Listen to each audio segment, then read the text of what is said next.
Okay, hey, we're back in the townhome in Provo. And if it looks a little different, it is because, as you saw in the last episode, the realtor came in and said, hey, I like these lights on. So how do we handle that? I mean, you can see right here, we're going from blue to yellow, and we're not getting good colors. So how is the best way to handle it? Not sure the best way, but I'm going to show you how I handle this. All right, this is our shot, and this is how we're going to set it up. As you can see, we've got blue and yellow. There's a bunch of different ways to do this, but I'm just going to go ahead and shoot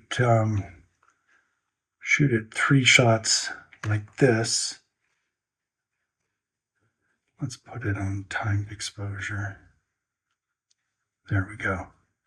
And then I'm going to go over here and turn these off. There we go. And now I'm going to shoot it the right way.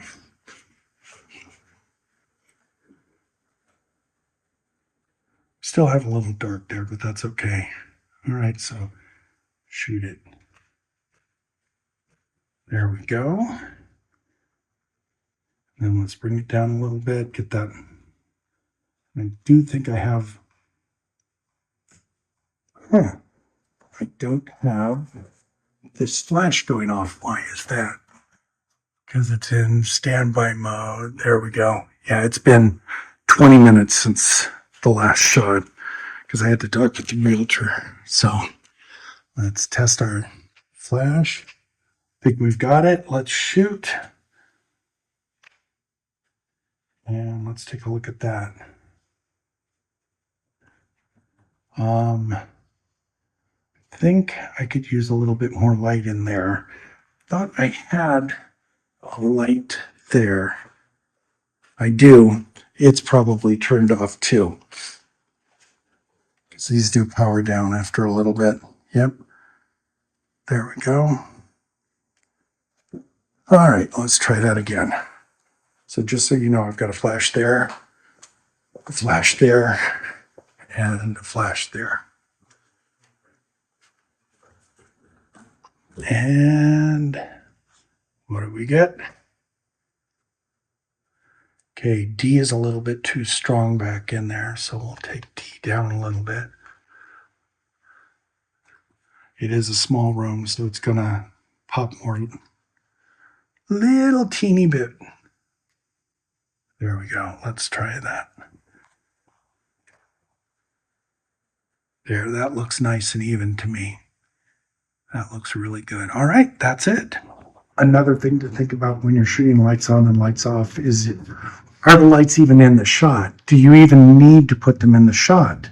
You know, here, yes, and it's going to make a difference.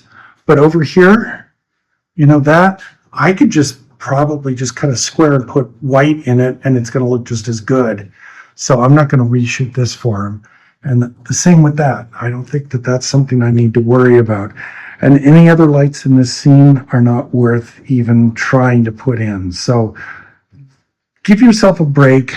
Only do this lights on, lights off thing in shots where it really matters. Otherwise, it's pretty much lights off unless there's a really good reason to have the lights on. So that's my advice. So what I've got here now is 3 ambient with the lights on and my flash exposures. So I'm just going to use my 3 ambient with the lights off and my flash and put that together the normal way I would normally do it. Then I'll take one of the lights on ones that has what to me is a good exposure, and I'll layer that on top and just paint it in luminosity mode and just get a glow in the lights themselves. And that way I don't have to worry about any color temperature change or anything like that. It's just going to be a luminosity, and it'll be the real lights glowing, so it'll be a natural look. So that's how I'm going to solve the problem here. Anyway, I hope you learned something. If so, do like and subscribe. That really does help the channel, as they say on YouTube. You know, maybe use this in your next shoot so that your next shoot is your best shoot.